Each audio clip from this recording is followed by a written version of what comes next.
లోక్సభ ఎన్నికల్లో ఘన విజయం సాధించాలని కాంగ్రెస్ పార్టీ గట్టి పట్టుదలగా ఉంది. దానికి సంబంధించిన కార్యాచరణ కూడా పూర్తి చేసుకుంటున్నటువంటి పరిస్థితి కనిపిస్తోంది. నిన్న కోమటిరెడ్డి రాజగోపాల్ రెడ్డి నివాసంలో కూడా రేవంత్ రెడ్డి ముఖ్యమంత్రి దాంట్లో పాల్గొనడం జరిగింది. ఆ తర్వాత అక్కడ లోక్సభ నియోజకవర్గం భువనగిరి లోక్సభ నియోజకవర్గానికి సంబంధించిన అభ్యర్థికి సంబంధించి ఏ విధంగా ముందుకెళ్లాలి, ఎట్లా ప్రజాక్షేత్రంలోకి వెళ్లాలనే దానికి సంబంధించి చర్చ సందర్భంలో కూడా మాట్లాడారు. ఏదైతే ఎంపీటీసీ జెడ్పీటీసీ గ్రామ పంచాయతీలకు జూన్లో ఎన్నికలు నిర్వహించే అవకాశం ఉంది. సో ఇప్పుడైతే ఈ ఎన్నికల్లో ఎవరైతే యాక్టివ్గా పార్టిసిపేట్ చేస్తారో, యాక్టివ్గా పనిచేస్తారో వారికి అవకాశాలు ఉంటాయన్నట్టుగా కూడా నిన్న సీఎం రేవంత్ రెడ్డి మాట్లాడడం జరిగింది. రైట్, చూద్దాం. రాష్ట్రంలో ఎంపీటీసీ జెడ్పీటీసీ గ్రామ పంచాయతీలకు జూన్ నెలలో ఎన్నికలు నిర్వహించనున్నట్లు సీఎం రేవంత్ రెడ్డి వెల్లడించారు. లోక్సభ ఎన్నికల్లో క్షేత్రస్థాయి నేతల పనితీరును బట్టి ఆ ఎన్నికల్లో పార్టీ తరపున పోటీ చేసే అవకాశాలు కల్పిస్తామని చెప్పారు. బుధవారం ఎమ్మెల్యే కోమటిరెడ్డి రాజగోపాల్ రెడ్డి నివాసంలో జరిగిన భువనగిరి లోక్సభ నియోజకవర్గ ముఖ్య నాయకుల సమావేశానికి సీఎం రేవంత్ హాజరయ్యారు. ఈ సందర్భంగా నాయకులంతా సమిష్టిగా పనిచేసి చామల కిరణ్ కుమార్ రెడ్డిని భువనగిరి ఎంపీగా గెలిపించాలి అని సూచించారు. బూత్ స్థాయి నుంచి అసెంబ్లీ నియోజకవర్గ స్థాయి వరకు 3 అంచెల సమన్వయ కమిటీల వ్యవస్థను త్వరితగతిన ఏర్పాటు చేసుకుని సమిష్టిగా పనిచేయాలి అన్నారు. ఇటు డీసీసీ అధ్యక్షులు, అటు మండల బూత్ స్థాయి కమిటీను సమన్వయం చేసుకుని పోల్ మేనేజ్మెంట్ పగడ్బందీగా నిర్వహించాలి అంటూ అసెంబ్లీ నియోజకవర్గ స్థాయి సమన్వయకర్తలకు సూచించారు. ప్రతి 10 బూతులను కలిపి ఒక క్లస్టర్ గా ఏర్పాటు చేయాలని, 100 రోజుల్లో ప్రభుత్వ పనితీరును, రాహుల్ గాంధీ ప్రకటించిన 5 న్యాయ్ గ్యారంటీలను, పార్టీ మేనిఫెస్టోను ప్రతి ఓటరు వద్దకు వెళ్లి వివరించాలి అని అన్నారు. ఇక లోక్సభ ఎన్నికల్లో బూత్ కమిటీల్లో చురుకుగా పనిచేసిన వారికి గ్రామ వాలంటీర్ల నియామకంలో ప్రాధాన్యం ఇస్తామని సీఎం చెప్పినట్లు తెలిసిందే.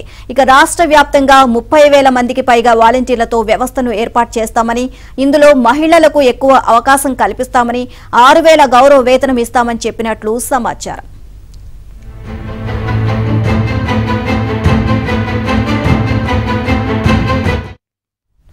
ఇక ఈ నెల 21న భువనగిరిలో చామల కిరణ్ కుమార్ రెడ్డి నామినేషన్ దాఖలు కార్యక్రమం పెట్టుకుందామని, అక్కడే సభను నిర్వహిద్దామని సీఎం రేవంత్ చెప్పారు.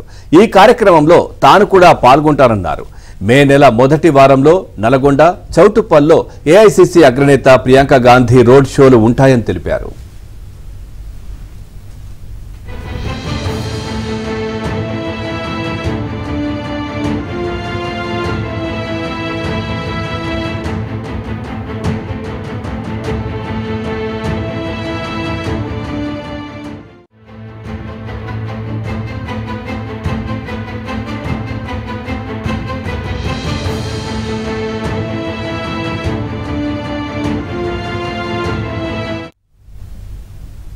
ఇక భువనగిరి లోక్సభ నియోజకవర్గ సమీక్షను కోమటిరెడ్డి రాజగోపాల్ రెడ్డి నివాసంలో నిర్వహించడం ద్వారా సీఎం రేవంత్ రెడ్డి వ్యూహాత్మకంగా వ్యవహరించారు.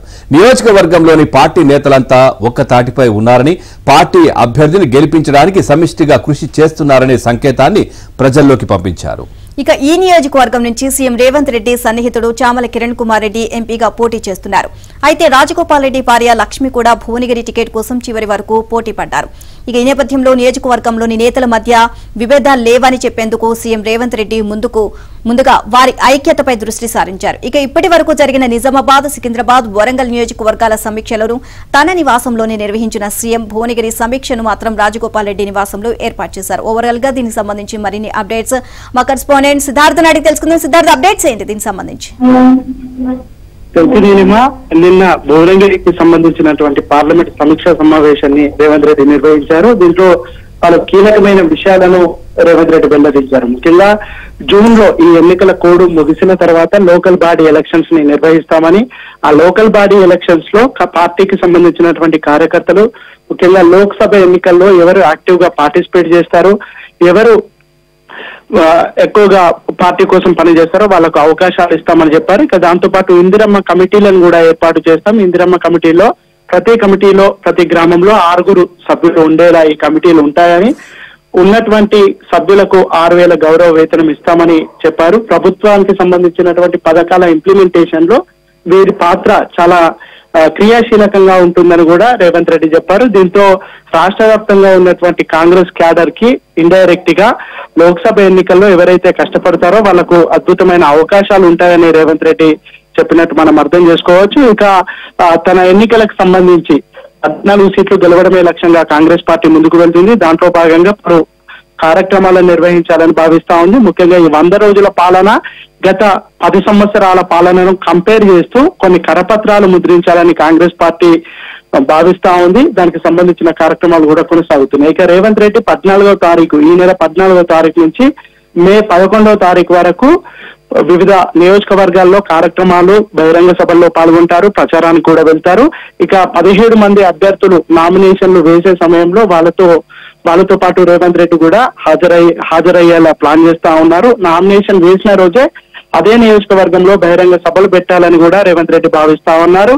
దాంతో పాటుగా ఇటు ప్రియాంక గాంధీ కూడా మే 1st వీక్ లో తాను తెలంగాణకు రానున్నారు. మొదటిగా చౌటుప్పల్లో, అదేవిధంగా మిర్యాలగూడలో బహిరంగ సభలు పెట్టడానికి కాంగ్రెస్ పార్టీ ప్లాన్ చేస్తా ఉంది.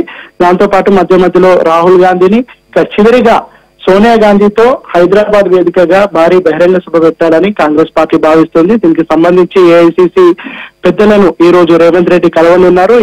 ఇక్కడ తెలంగాణకు వాళ్ళు ఎంత టైం ఇస్తారు, దాన్ని ఏ విధంగా అడ్జస్ట్ చేయాలనే అంశానికి సంబంధించి ఈ రోజు ఒక కంక్లూజన్ రాబోతుంది. చామల కిరణ్ కుమార్ రెడ్డికి సంబంధించి ఇంతవరకు చేసినటువంటి సమీక్షా సమావేశాలను రేవంత్ రెడ్డి తన నివాసంలోనే చేశారు. కానీ నిన్న జరిగినటువంటి భువనగిరి పార్లమెంటు సమీక్ష సమావేశానికి రేవంత్ రెడ్డి ఎమ్మెల్యే రాజగోపాల్ రెడ్డి ఇంటికి వెళ్లి సమీక్ష సమావేశాన్ని నిర్వహించారు. రాజగోపాల్ రెడ్డి కూడా తన ఫ్యామిలీలో తన సతీమణి కోసం టికెట్ ని ఆశించారు. చివరికి రాకపోవడంతో ఆయన కొద్దిగా అప్సెట్ గా ఉన్నారని సీఎం దృష్టికి వెళ్ళింది. దాన్ని ప్యాచప్ చేయడానికి రేవంత్ రెడ్డి రాజగోపాల్ రెడ్డి ఇంటికి వెళ్లి ఆ గెలుపు బాధ్యతను కూడా రాజగోపాల్ రెడ్డి పైనే పెట్టాడు. దానికి సంబంధించిన ప్రచార వ్యూహాన్ని గాని, కార్యక్రమాన్ని గాని రాజగోపాల్ రెడ్డి నేతృత్వంలోనే మిగతా నాయకులందరూ కలిసి ముందుకు వెళ్లాలని కూడా దిశానిర్దేశం చేశారు. సో మొత్తానికి ఈ రోజు రేవంత్ రెడ్డి ఢిల్లీకి వెళ్లనున్నారు. పెండింగ్ లో ఉన్నటువంటి 3 సీట్లకు సంబంధించినటువంటి అంశం కూడా ఈ రోజు ఫైనలైజ్ కానుంది. ఇక 17 మంది అభ్యర్థులను ప్రకటించిన తర్వాత కాంగ్రెస్ పార్టీ శ్రేణులు గాని, నేతలు గాని పూర్తిగా నియోజకవర్గాల్లోనే ఉండాలి. పోలింగ్ అయ్యేంత వరకు తాము అనుకున్నటువంటి టార్గెట్ ని రీచ్ కావాలని రేవంత్ రెడ్డి దిశానిర్దేశం చేశారు.